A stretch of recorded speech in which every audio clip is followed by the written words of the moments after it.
అఖిలాండ కోటి బ్రహ్మాండ నాయక రాజాధిరాజ యోగిరాజ పరబ్రహ్మస్వరూప సమర్థ సద్గురు సాయినాథ్ మహారాజ్కి జై. హలో అండి, అందరికీ నమస్తే. అందరూ ఎలా ఉన్నారు? అందరూ ఆరోగ్యంగా, క్షేమంగా, సంతోషంగా ఉండాలని మనస్ఫూర్తిగా మనందరి తరపున అమ్మవారిని వేడుకుంటున్నాను. ప్రతినిత్యము బాబాగారి దివ్యానుగ్రహంతో ఎన్నో మంచి మంచి విషయాలను చిన్న చిన్న కథల రూపంలో తెలుసుకోగలుగుతున్నాం.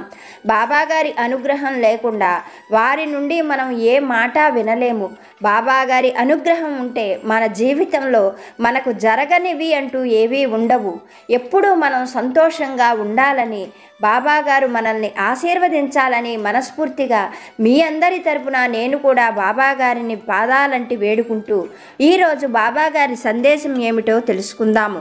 మరి బాబాగారి సందేశం తెలుసుకోబోయే ముందుగా మీ అందరికీ ఒక చిన్న రిక్వెస్ట్. కొత్తగా మన ఛానల్ని చూస్తున్నట్లయితే ఛానల్ని సబ్స్క్రైబ్ చేసుకోండి. వీడియోని ఎక్కడ స్కిప్ చేయకుండా చూసేందుకు ప్రయత్నం చేయండి. వీడియో నచ్చితే మర్చిపోకుండా ఒక లైక్ చేసి సపోర్టు చేయండి. నన్ను సపోర్టు చేస్తున్న ప్రతి ఒక్క దైవ బంధువుకి పేరు పేరున నా హృదయపూర్వక ధన్యవాదాలు. మరి బాబాగారి సందేశం ఏమిటో తెలుసుకుందాము. తల్లి, ఈరోజు నీ కష్టం తొలగిపోయేటువంటి ఒక మంచి దారిని నీకు చెప్పబోతున్నాను. శ్రద్ధగా విను. నీ కష్టం ఎటువంటిదైనా, నీ బాధలు, సమస్యలు ఎలాంటివైనా సరే, ఆ కష్టం నుండి నువ్వు బయటపడటానికి నేను నీకు ఎల్లప్పుడూ కూడా ఒక దారిని ఖచ్చితంగా చూపిస్తూనే ఉంటాను. నీకు నాపైన చాలా నమ్మకం ఉన్నది, ఆ విషయం నాకు తెలుసు. అయితే నేను చెప్పేటువంటి మాటలు విని శ్రద్ధగా నువ్వు ఆచరించినట్లయితే నీకు ఉన్నటువంటి ఎలాంటి కష్టమైనా సరే తప్పకుండా తొలగిపోతుంది. నీకు నేను ఎన్నడూ కూడా అబద్ధం చెప్పను. నేను చెప్పేటువంటి ప్రతి మాట కూడా గురుతుల్యము, సత్యవాక్కు. జీవితంలో కష్టాలు కానీ, సుఖాలు కానీ ఏవైనా సరే మనం చేసుకున్నటువంటి కర్మ ఫలితాలే అన్న విషయాన్ని నువ్వు మర్చిపోవద్దు.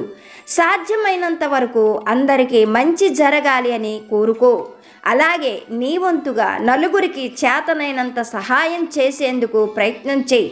ఈ సందర్భంలో నువ్వు బాగా గుర్తుపెట్టుకోవలసిన ఒక మాట చెప్పాలి అనుకుంటున్నాను.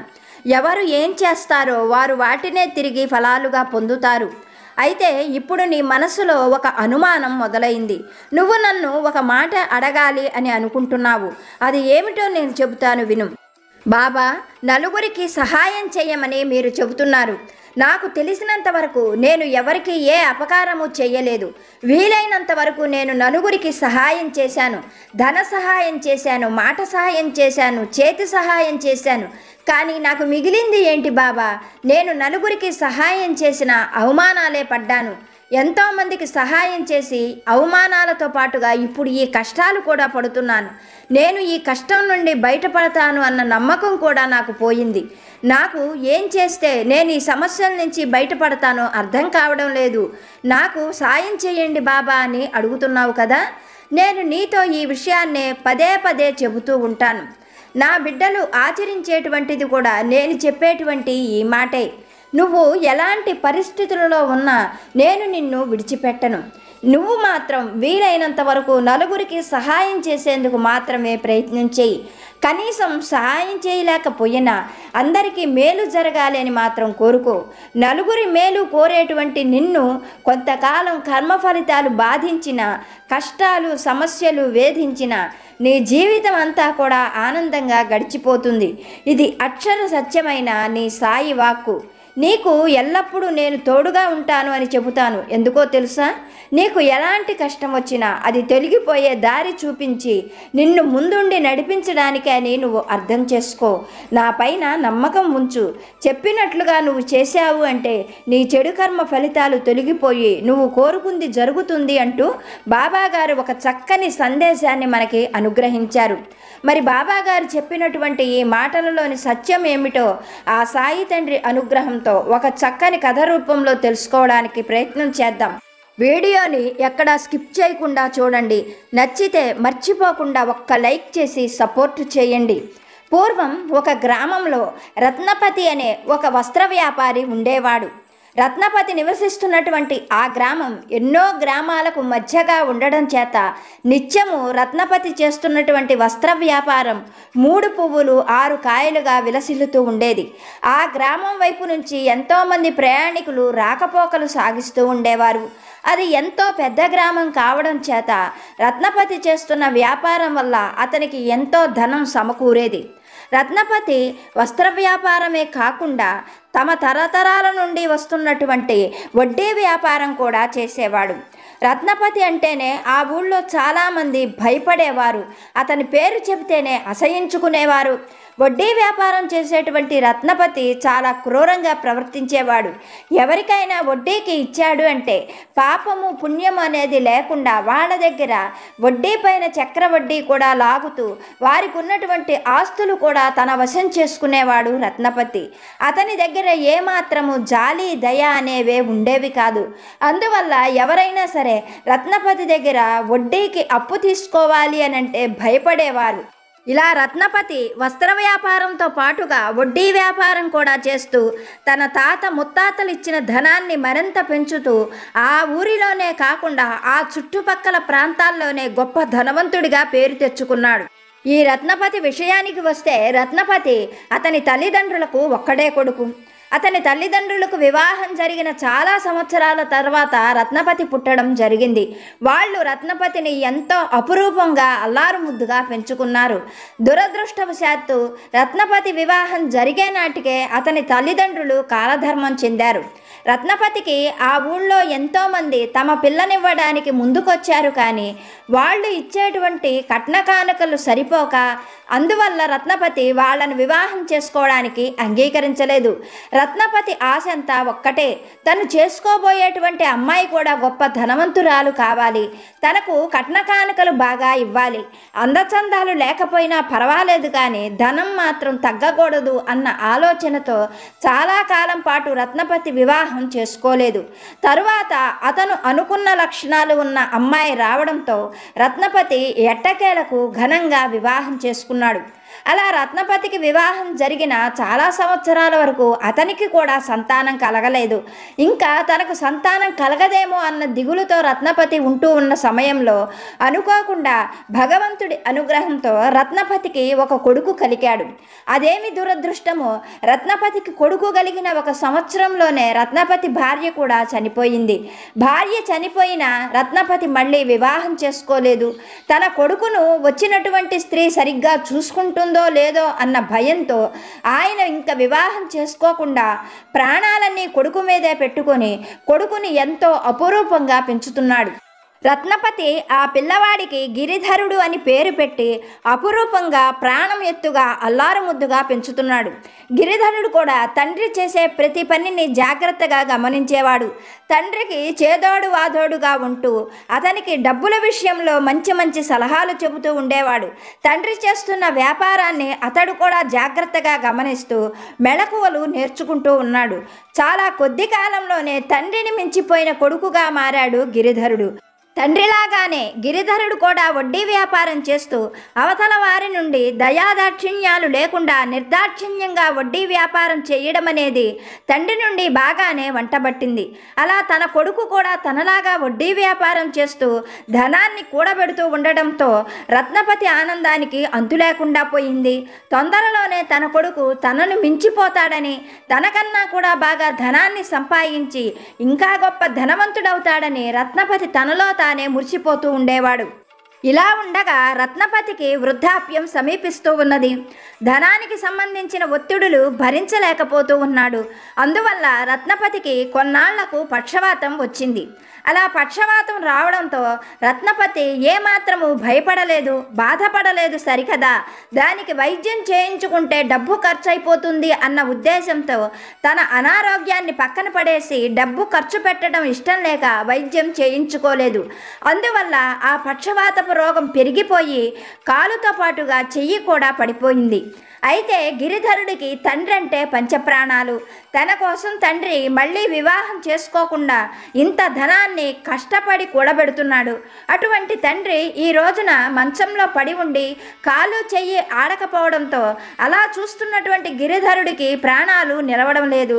ఎలాగైనా సరే తండ్రికి వైద్యం చేయించి మళ్ళీ అతను కోలుకునేటట్లుగా చెయ్యాలి అని సంకల్పించుకున్నాడు గిరిధరుడు. తండ్రి ఎంత వారిస్తున్నా వినకుండా పట్నం నుండి గొప్ప గొప్ప ఘన వైద్యులను పిలిపించాడు. వారు చెప్పినట్లుగా ధనం ఖర్చు పెట్టి ఎన్నో రకాలుగా తండ్రికి కాలు చెయ్యి రావాలి అని వైద్యం చేయించాడు. కానీ గిరిధరుడు ఎన్ని ప్రయత్నాలు చేసినా కానీ రత్నపతికి మళ్ళీ కాలు చెయ్యి రావడం జరగలేదు. రాను రాను రత్నపతి మంచంలోనే ఉండిపోవలసిన పరిస్థితి వచ్చింది. తండ్రి అలా ఉండటం చూడలేకపోయాడు గిరిధరుడు. ఎలాగైనా సరే, ఎంత కష్టమైనా కానీ, ఎంత ధనం ఖర్చు పెట్టైనా సరే మళ్ళీ తన తండ్రికి పూర్వపు రూపం తేవాలని, తన తండ్రి అనారోగ్యం తొలగిపోవాలని అతను చెయ్యనటువంటి ప్రయత్నం లేదు. కొడుకు చేస్తున్న ప్రయత్నాలన్నీ చూస్తున్నటువంటి రత్నపతి కొడుకుని ఎన్నో రకాలుగా వారించేవాడు. ధనాన్ని ఖర్చు పెట్టద్దని, వైద్యులు అలాగే చెబుతారని, వారు చెప్పిన ప్రతి పని చెయ్యవద్దని కొడుకును మందలించేవాడు. కానీ రత్నపతి చెప్పినట్టుగా చేసేందుకు గిరిధరుడు అంగీకరించేవాడు కాదు. గిరిధరుడికి రత్నపతి పైన అంత అమితమైన ప్రేమ ఉండేది. ఇలా కాలం గడుస్తూ ఉండగా ఒకనాడు ఆ గ్రామానికి దక్షిణ దేశ యాత్రకు వెడుతూ ఉన్నటువంటి ఒక గొప్ప సాధువు ఆ గ్రామానికి వచ్చాడు. ఆ సాధువుకి ఎన్నో గొప్ప మంత్రశక్తులు ఉన్నాయి, ఎన్నో గొప్ప తంత్ర పరిహారాలు కూడా ఆయనకు తెలుసు. ఆయన ఎన్నో గ్రామాలలో సంచరిస్తూ ఆ గ్రామాలలో ఉన్నటువంటి పేద ప్రజలకు ఎన్నో చక్కని పరిష్కారాలు తెలియజేసేవాడు. ఆయన చెప్పినటువంటి పరిష్కారాలు పాటించి వాళ్ళ ఉన్న సమస్యల నుంచి బయటపడేవాళ్ళు. అలా ఆ సాధువుకి ఎన్నో లక్షల మంది ప్రజలు అంకితమైన భక్తులుగా మారిపోయారు. అలా ఉన్నటువంటి ఆ సాధువు ఆ రోజు ఆ గ్రామానికి రావడం జరిగింది. అప్పటికే ఆ సాధువు గురించి గిరిధరుడు ఎన్నో విషయాలు తెలుసుకొని ఉన్నాడు. ఆయన అలా గ్రామానికి రావడంతో ఆ గ్రామంలో బాధలు పడుతున్నటువంటి ఎంతోమంది ఆయన దగ్గరకు వెళ్ళారు. తమ సమస్యలు చెప్పుకొని తమ కష్టం తీర్చమని ఆయన్ని ప్రార్థించారు. అలా వచ్చిన వారందరికీ కూడా ఆ సాధువు తనకు తెలిసినటువంటి మంత్రపరిహారాలు, తంత్రపరిహారాలు చెప్పి పంపించాడు. ఆ తరువాత సాయంకాలం వేళకు గిరిధరుడు ఆయన దగ్గరకు చేరుకున్నాడు. భక్తిగా ఆయన పాదాలకు నమస్కరించి తన తండ్రికి కలిగిన కష్టమంతా కూడా చెప్పుకున్నాడు. ఎలాగైనా సరే ఏదైనా గొప్ప పరిహారం చెప్పి తన తండ్రికి మళ్ళీ ఆ అనారోగ్యం తొలగిపోయేటట్లు చెయ్యమని ఆ సాధువుని ఎన్నో రకాలుగా బ్రతిమిలాడుకున్నాడు గిరిధరుడు. గిరిధరుడు చెప్పిందంతా విన్న సాధువు క్షణం సేపు మౌనం వహించి కళ్ళు మూసుకొని కూర్చున్నాడు. కొద్దిసేపటి తర్వాత కళ్ళు తెరిచి గిరిధరుణ్ణి చూస్తూ, నాయనా, నీ తండ్రి పట్ల నీకున్న గౌరవము, ప్రేమ చూస్తుంటే నాకు చాలా ఆనందంగా ఉంది. నీ తండ్రి కోలుకునేందుకు నేను నీకు ఒక ఉపాయం చెబుతాను. నీ తండ్రితో పాటుగా నువ్వు కాశీనగరం వెళ్ళి అక్కడ ఉన్నటువంటి విశ్వేశ్వరుణ్ణి సేవించి ఆయనకు అభిషేకం చేయించి ఆ జలం గనక నీ తండ్రి సేవించినట్లయితే నీ తండ్రికి ఉన్న అనారోగ్యం తొలగిపోయే అవకాశం ఉన్నది. ఇది ఒక్కటే తప్ప మీకు మరొక మార్గం లేదు అని చెప్పాడు గిరిధరుడితో. గిరిధరుడు ఆ మాటలు వింటూనే సాధువుతో, స్వామి, నా తండ్రి అసలు మంచంలో నుంచి పైకి లేవడమే ఎంతో కష్టంగా ఉంది. అటువంటిది నా తండ్రిని అంత దూరం తీసుకొని ప్రయాణం చేయడం సాధ్యమేనా? మరొక మార్గం ఏమీ లేదా అంటూ ప్రశ్నించాడు. అందుకు ఆ సాధువు గిరిధరుణ్ణి చూస్తూ, నాయన, మరొక మార్గం అంటే నీ తండ్రి తరపుగా నువ్వు కాశీనగరానికి వెళ్ళి ఇప్పుడు నేను చెప్పినట్లుగా అక్కడ ఆ శివుడికి అభిషేకం చేయించి ఆ జలాన్ని నువ్వు జాగ్రత్తగా తీసుకొచ్చి నీ తండ్రి చేత తాగించు. ఫలితం ఏమైనా కనిపించేటువంటి అవకాశం ఉన్నది అని చెప్పాడు. అలా సాధువు చెప్పడంతో గిరిధరుడు ఎంతగానో సంతోషించాడు. భక్తిగా ఆయన పాదాలకు నమస్కరించి ఆయన దగ్గర సెలవు తీసుకొని కాశీ ప్రయాణం చేయాలని నిర్ణయించుకున్నాడు. అలా గిరిధరుడు కాశీ ప్రయాణం చేసేందుకు సన్నాహాలు చేసుకుంటూ ఉండగా అది గమనించినటువంటి రత్నపతి కొడుకుతో, నువ్వు ఇప్పుడు కాశీనగరం వెళితే ఎలా? మన వడ్డీ వ్యాపారం, వస్త్ర వ్యాపారం ఏమైపోతాయి? నాకు వచ్చినటువంటి ఈ అనారోగ్యం గురించి నువ్వు పట్టించుకోవద్దు.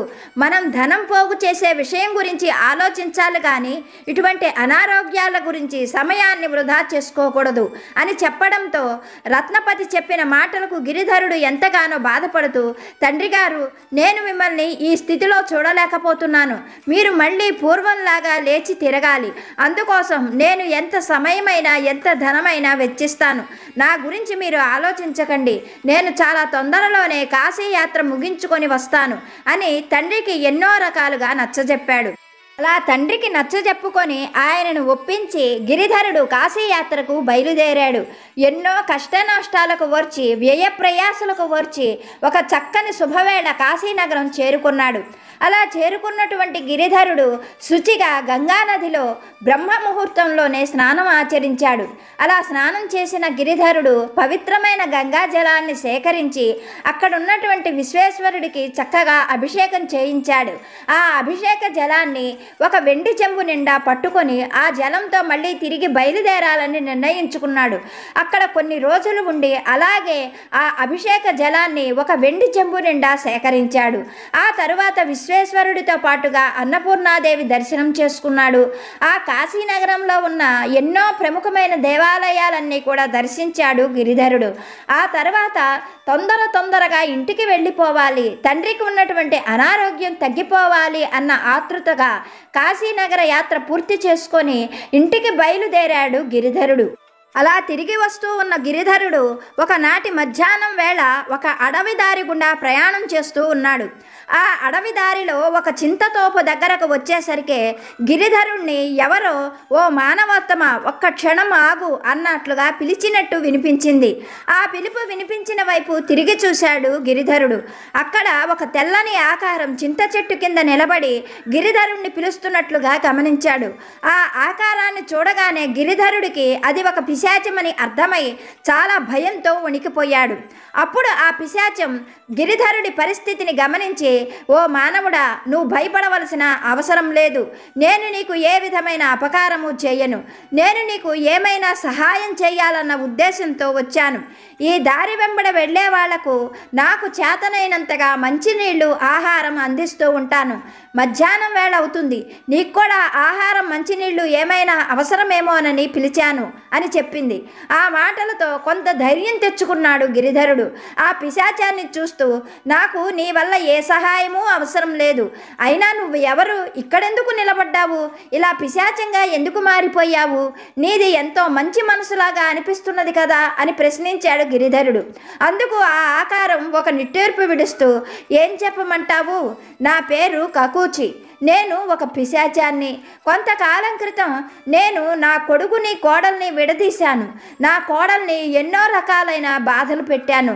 ఎన్నో రకాలుగా మాటలతో హింసించాను. నాకు అధికారము అవకాశము ఉన్నాయి కనుక ఆ అమ్మాయి మీద ఎన్నో రకాలుగా చేయి చేసుకునేదాన్ని. నేను పెట్టే బాధలు పడలేక నా కోడలు తిరిగి పుట్టింటికి వెళ్ళిపోయింది. అయినా కానీ ఆ అమ్మాయిని విడిచిపెట్టలేదు. నా కొడుకు చేత మళ్ళీ కబురు పంపించి మాయమాటలు చెప్పి ఆ అమ్మాయిని నా దగ్గరకు తెప్పించుకున్నాను. కొన్నాళ్ళు బాగానే ఉండి ఆ తరువాత మళ్ళీ నా పద్ధతిని నేను కొనసాగించాను. నేను పెట్టే బాధలు ఆరళ్ళు భరించలేక ఆ అమ్మాయి ఆత్మహత్య చేసుకుంది. ఆ అమ్మాయి లేకపోవడంతో నా కొడుకు కూడా కొన్నాళ్లకు పిచ్చివాడిగా మారిపోయి ఎటో వెళ్ళిపోయాడు. అలా నా కోడలు చనిపోవడానికి, నా కొడుకు పిచ్చివాడైపోవడానికి నేనే కారణం గనక కొన్నాళ్ల తర్వాత నేను కూడా చనిపోయి ఇదిగో ఇలా ఈ వికార రూపం పిశాచంగా మారిపోయాను. పిశాచంగా మారిన నాకు బుద్ధి వచ్చింది, కానీ నేనేమీ చెయ్యలేను. నేనేం చేయగలనా అని ఆలోచించి ఈ దారిని పోయే వారందరికీ కూడా మంచినీళ్లు ఆహారం అందిస్తున్నాను అంటూ తన విషయాలన్నీ చెప్పిన పిశాచం గిరిధరుణ్ణి చూస్తూ, నా సంగతి సరే, మరి ఇంత చిన్న వయసులో నువ్వెందుకు కాశీయాత్ర చేస్తున్నావు అంటూ ప్రశ్నించింది. పిశాచి అలా ప్రశ్నించడంతో గిరిధరుడు తన తండ్రికి కలిగిన కష్టము, సాధువు చెప్పిన పరిహారము అన్ని విషయాలు కూడా ఆ పిశాచంతో చెప్పాడు. అప్పుడు కకూచి ఎంతో ఆశతో గిరిధరుడి చేతిలోని వెండి చెంబులోని గంగాజలాన్ని చూస్తూ, ఓ మానవోత్తమ, నీ వంటి వాడిని నేను ఇంతవరకు చూడలేదు. కన్న తండ్రి పైన నీకు ఎంతో గౌరవము, ప్రేమ ఉన్నాయి. అందుకనే ఇంత చిన్న వయసులో ఇన్ని కష్ట నష్టాలు కోర్చి కాశీ ప్రయాణం చేస్తున్నావు. కనుక నా యందు దయ ఉంచి నీ వద్ద ఉన్న ఆ గంగాజలంలో కొద్దిగా గంగాజలాన్ని నాకు ఇవ్వు. ఆ విశ్వేశ్వరుడి అనుగ్రహంతో నాకు ఉన్న ఈ పిశాచి రూపం తొలగిపోయి విముక్తి కలుగుతుందేమో అంటూ ఆశగా అర్థించింది పిశాచం. పిశాచం మాటలు విన్న గిరిధరుడు కోపంగా, చిచ్చి అవతలికి వెళ్ళు, నీ వంటి దానికోసం నేను ఈ గంగాజలాన్ని సేకరించలేదు. ఎన్నో కష్ట నష్టాలకు ఓర్చి, వ్యయప్రయాసలకు ఓర్చి, చీకటి జామున స్నానం చేసి, విశ్వేశ్వరుడికి అభిషేకం చేయించి, ఇన్ని బాధలు పడి ఈ గంగాజలాన్ని సేకరించింది నీ వంటి నీచ పిశాచాల కోసం కాదు, నా కన్న తండ్రి కోసమే అంటూ అడుగు ముందుకు వేశాడు గిరిధరుడు. అతడి మాటలకు మనస్సులో పిశాచానికి బాధ కలిగింది. కానీ అది తన బాధను బయటపడనీయకుండా, ఓ మానవుడా, నువ్వు ఇలా అనడం ఏమాత్రం తప్పు కాదు. ఇదంతా నా పూర్వకర్మ ఫలితమే. అయినా నువ్వు కన్న తండ్రి కోసం ఎన్నో కష్ట నష్టాలకు ఓర్చి ఈ అభిషేక జలాన్ని తిరిగి తీసుకొని వెడుతున్నావు. ఇలా కాశీయాత్ర ప్రయాణం చేసిన నీ వంటి మంచి మనిషి మట్టి తగిలినా నాకు మేలే జరుగుతుంది అంటూ అప్పటి వరకు గిరిధరుడు అక్కడ నిలబడినటువంటి ఆ స్థలంలోని మట్టిని ఒక గుప్పెడు చేతిలోకి తీసుకుంది. ఆ తరువాత ఆ పిశాచం కాశీనగరం వైపు తిరిగి, ఓ విశ్వేశ్వరుడా, ఓ అన్నపూర్ణాదేవి, నన్ను అనుగ్రహించండి, ఈ పిశాచ బాధలు పడలేకపోతున్నాను. ఈ యువకుడు ఎన్నో కష్ట నష్టాలకు వ్యయప్రయాసలకు ఓర్చి కాశీ ప్రయాణం చేశాడన్నది నిజం. ఇతనికి ఎంతో శక్తి ఉంటుందన్నది కూడా నిజం. ఆ నిజంతోటే నేను మిమ్మల్ని అర్థిస్తున్నాను. ఈ మట్టికి శక్తిని కల్పించి నాకు ఈ పిశాచ జన్మ నుండి విముక్తిని కల్పించండి అంటూ ఎంతో భక్తి శ్రద్ధలతో ఆ పరమేశ్వరుని ధ్యానిస్తూ ఆ మట్టిని తలపైన జల్లుకున్నది పిశాచం. క్షణంలోనే ఏదో మాయ కమ్మినట్లుగా దాని పిశాచి రూపం పోయి ఒక అందమైన అమ్మాయిగా మారిపోయింది. అలా మారిపోయినటువంటి ఆ దేవకన్య రూపం ఆకాశంలోకి ఎగిరిపోయింది. ఇదంతా చూస్తున్నటువంటి గిరిధరుడికి క్షణకాలం పాటు ఆశ్చర్యము, ఆనందము కలిగాయి. అప్పుడు గిరిధరుడు తనలో తనే ఇలా అనుకున్నాడు, పిశాచం చెప్పింది నిజమే. ఎన్నో కష్ట నష్టాలకు ఓర్చి, వ్యయప్రయాసలకు ఓర్చి కాశీయాత్ర చక్కగా ముగించుకొని రావడం వల్ల తనకు మహత్వం అబ్బింది. అందువల్లే తను నుంచున్న మట్టికి కూడా అంత శక్తి కలిగి పిశాచ రూపం దానికి తొలగిపోయింది అని తనలో తానే ఆనందించాడు. ఒకంత అహంకారం కూడా గిరిధరుడికి కలిగింది. ఆ తరువాత గిరిధరుడు తొందరగా మళ్ళీ ప్రయాణం మొదలుపెట్టాడు. అలా వేగంగా నడుస్తూ గిరిధరుడు సాయంకాలం వేళకు ఒక గ్రామ పొలిమేరకు చేరుకున్నాడు. అలా నడుస్తున్నటువంటి గిరిధరుడికి ఎదురుగా ఒక నడివయసు వ్యక్తి వచ్చాడు. అతడు గిరిధరుడికి భక్తిగా నమస్కరిస్తూ, అయ్యా, ఎవరు మీరు? ఎక్కడికి ప్రయాణం చేస్తున్నారు? సాయంకాలం వేళ అవుతూ ఉన్నది. చీకటి పడుతూ ఉన్న వేళ ప్రయాణం చేయడం అంత మంచిది కాదు. నా మాట వినండి, నేను మీకు ఏమైనా సహాయం చేయగలనేమో చెప్పండి అంటూ అర్థిస్తున్నట్లుగా గిరిధరుణ్ణి అడిగాడు. అతడి మాటలకు గిరిధరుడు క్షణం సేపు ఆగి ఆ వ్యక్తిని తేరిపారా చూశాడు. అతను ఒక నడివయసు వ్యక్తి. అతని దగ్గర ఒక తోపుడు బండి ఉంది. ఆ తోపుడు బండిలో సుమారు 10 సంవత్సరాలు ఉన్న ఒక చిన్న పిల్లవాడు ఉన్నాడు. ఆ పిల్లవాడి ఒంటి నిండా పుండ్లు, ఆ పుండ్ల నిండా చీము, రక్తము కారుతూ ఉన్నది. వాటిపైన ఈగలు వాలుతూ ఉండడంతో ఆ పిల్లవాడు ఆ బాధ భరించలేకపోతున్నాడు. క్షణము అతడు నడివయసు ఉన్న వ్యక్తిని చూస్తూ నొప్పి నొప్పి అని ఏడుస్తూ ఉన్నాడు. ఆ పిల్లవాడిని ఓదారుస్తూ ఉన్నాడు ఈ నడివయసు వ్యక్తి. వాళ్ళిద్దరినీ అలా చూసినటువంటి గిరిధరుడు అతడితో, ఎవరు నువ్వు? నీకు ఈ పిల్లవాడికి ఏమిటి సంబంధం? ముక్కు మొహం తెలియని నాకు ఎందుకు సహాయం చేయాలనుకుంటున్నావు అంటూ ప్రశ్నించాడు. అందుకు ఆ నడివయసు వ్యక్తి కన్నీరు తుడుచుకుంటూ, అయ్యా, నా పేరు మారయ్య. నేను పేరు మోసిన గజ దొంగను. చాలా సంవత్సరాల వరకు కూడా నేను దొంగతనాలు చేస్తూ బ్రతికేవాడిని. కొంతకాలం క్రితం నాకు వివాహం జరిగింది. వివాహం జరిగిన చాలా సంవత్సరాల వరకు నాకు పిల్లలు కలగలేదు. ఇంకా నాకు సంతానం కలగదేమో అని దిగులు పడుతూ ఉండేవాడిని. అలా ఉన్న సమయంలో నా భార్య గర్భవతి అయి ఎదుగో పండంటి మగపిల్లవాడిని కన్నది. ఆ ఆనందం ఎంతోసేపు నాకు నిలవలేదు. కొన్నాళ్ళకే నా భార్య చనిపోయింది. పిల్లవాడిని చూసుకొని ఆనందంగా బ్రతుకుదాము అనుకుంటున్నంతలో ఈ పిల్లవాడికి సంవత్సరం కూడా నిండకుండానే ఇదిగో ఈ పిల్లవాడు ఇలా కుష్ఠవ్యాధి బారిన పడి బాధపడుతూ ఉన్నాడు. నేను చేసినటువంటి దొంగతనాలు, వాటి వల్ల కలిగిన పాపం వల్లే నా బిడ్డ ఇలా అయిపోయాడు. నేను పుణ్యకార్యాలు చేస్తే నా బిడ్డకు ఈ రోగం పోతుందేమో అని ఈ దారిన వచ్చే పోయే వారందరికీ కూడా నాకు చేతనైనంతగా ఆహారం అందించటం, నీళ్లు అందించటం, వాళ్లకు సేద తీరే వసతులు కల్పించడం చేస్తూ ఉన్నాను. అలాగే మీకు కూడా ఏదైనా సహాయం చేయాలన్న ఉద్దేశంతోనే ఇలా అడిగాను అంటూ తన విషయాలన్నీ చెప్పాడు మారయ్య. అటు తరువాత గిరిధరుని చూస్తూ, అయ్యా మీరెంతో చిన్న వయసులో ఉన్నారు, మరి మీరెందుకు దేశాటన చేస్తున్నారు అని ప్రశ్నించాడు మారయ్య. అతడి మాటలకు గిరిధరుడు తన తండ్రికి పక్షవాతం రావటం, కాశీయాత్రకు వెళ్ళడం, అక్కడ అభిషేకం చేయించి ఆ జలాన్ని తీసుకురావడం, దారిలో కకూచి అనే పిశాచానికి శాప విమోచనం జరగడం, అన్ని విషయాలు కూడా మారయ్యకు చెప్పాడు. అతడి మాటలు వింటున్నటువంటి మారయ్య కన్నీళ్లు పెట్టుకుంటూ గిరిధరుని చూస్తూ, అయ్యా వీడు నా కొడుకు, ఇందాక చెప్పాను కదా, చాలా చిన్నపిల్లవాడు, కుష్ఠవ్యాధితో బాధపడుతున్నాడు. తమరు ఎంతో పుణ్యాత్ములు కనుకనే పిశాచానికి కూడా శాప విమోచనమయ్యింది. నా యందు దయ ఉంచి నా బిడ్డకు కూడా కొద్దిగా గంగాజలాన్ని ఇవ్వండి. ఆ విశ్వేశ్వరుడి దయ వల్ల నా తప్పులన్నీ క్షమించబడి నా బిడ్డకు ఈ కుష్ఠవ్యాధి పోతుందేమో ప్రయత్నం చేస్తాను, నాకు కొద్దిగా గంగాజలాన్ని ఇవ్వండి అంటూ కన్నీరు పెట్టుకొని దీనంగా అర్థించాడు. కానీ గిరిధరుడికి వారిని అలా చూసినా కానీ ఏమాత్రము అతనికి జాలి కలగలేదు. పైగా వాళ్ళని అసహ్యించుకుంటూ దూరంగా జరిగి, చిచ్చి అవతలకు వెళ్ళండి, నేను కష్టపడి గంగాజలం సంపాదించింది నీ వంటి గజ దొంగల కోసం, ఇలాంటి కుష్ఠవ్యాధిగ్రస్తుల కోసం కాదు, నా కన్న తండ్రి కోసం నేను కష్ట నష్టాలకు వచ్చి ఈ గంగాజలాన్ని సంపాదించాను అంటూ వాదులాడుకుంటూ పక్కకి జరిగాడు గిరిధరుడు. అలా వాదులాటలో గిరిధరుడి చేతిలోని గంగాజలం కొద్దిగా నేలపై పడింది. అది చూసినటువంటి మారయ్య ఎంతో సంతోషంగా గిరిధరుని చూస్తూ, అయ్యా మీలాంటి పుణ్యాత్ముల్ని చూసినప్పుడే నా పాపాలన్నీ కూడా తొలగిపోయాయి అని నేను నమ్ముతున్నాను. అటువంటి మీ చేతిలోని గంగాజలం కింద పడడం వల్ల అక్కడ ఉన్న మట్టి కూడా ఎంతో పవిత్రమైంది. ఆ విశ్వేశ్వరుడి అనుగ్రహం నాపైన నా బిడ్డపైన ఎలా ఉన్నాయో నాకు తెలియదు. నేను భక్తిగా ఆ గంగాజలాన్ని తీసుకొచ్చినటువంటి మిమ్మల్ని, ఆ గంగాజలం పడ్డ ఈ మట్టిని కూడా ఎంతో భక్తిభావంతో నమ్ముతున్నాను అంటూ ఆ కింద పడ్డ మట్టిని తీసి తన కొడుకు ఒంటి నిండా కూడా పూశాడు. క్షణంలోనే మంత్రం వేసినట్లుగా ఆ పసివాడి శరీరం పసుపు వర్ణంలో బంగారంగా మెరుస్తూ, ఆ పిల్లవాడి ఒంటిపైన పుండ్లు కాదు కదా, వాటి ఆనవాలు కూడా కనిపించలేదు.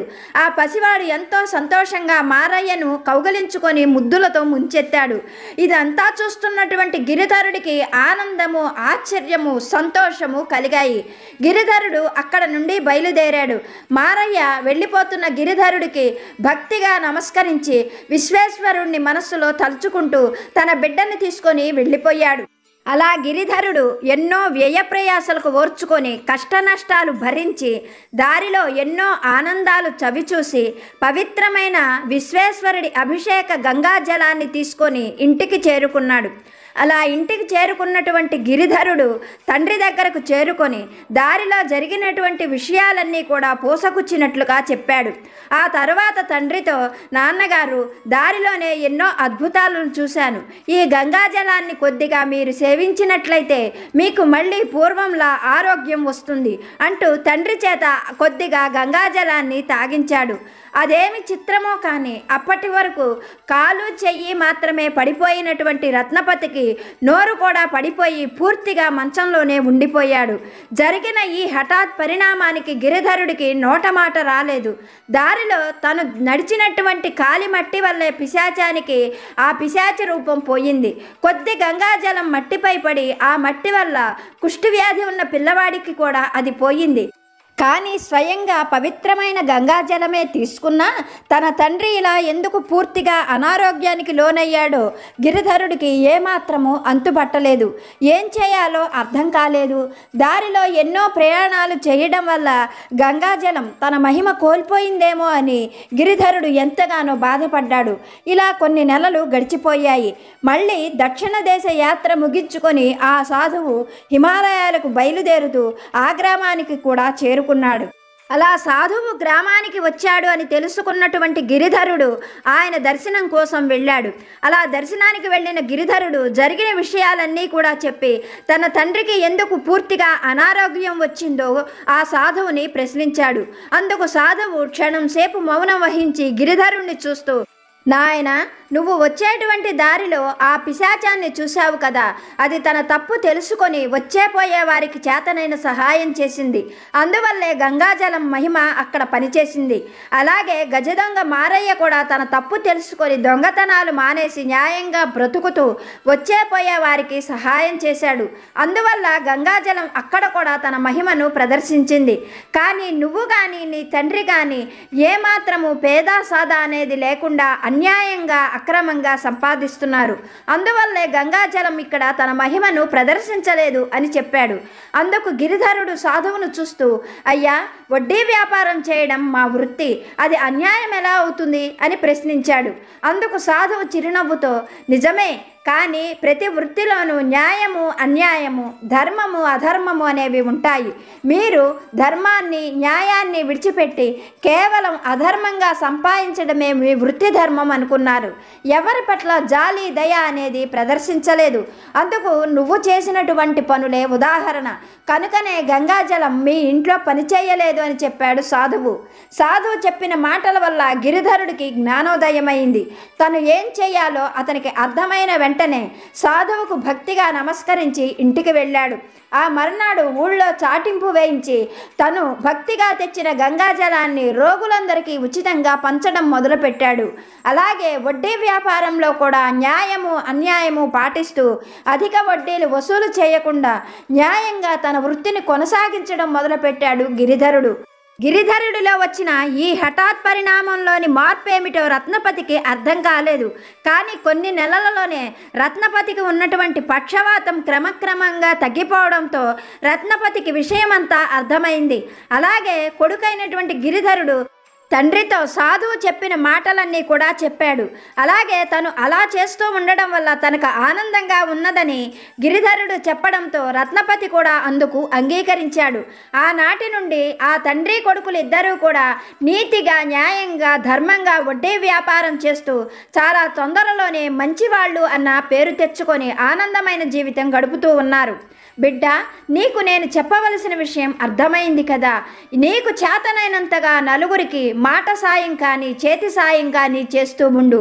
నీ ఇంట్లో జరిగేటువంటి ప్రతి ఒక్క విషయాన్ని నేనే చూసుకుంటాను.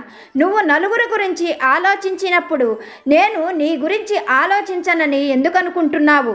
నలుగురు బాగుంటేనే అందులో నీ బాగు కూడా ఉంటుందని గ్రహించుకో. నీకు నువ్వుగా మడికట్టుకొని కూర్చోవటం కాకుండా బయట ప్రపంచంలోకి వచ్చి సాయం చేసేందుకు నీ వంతు నువ్వుగా ప్రయత్నం చేయి.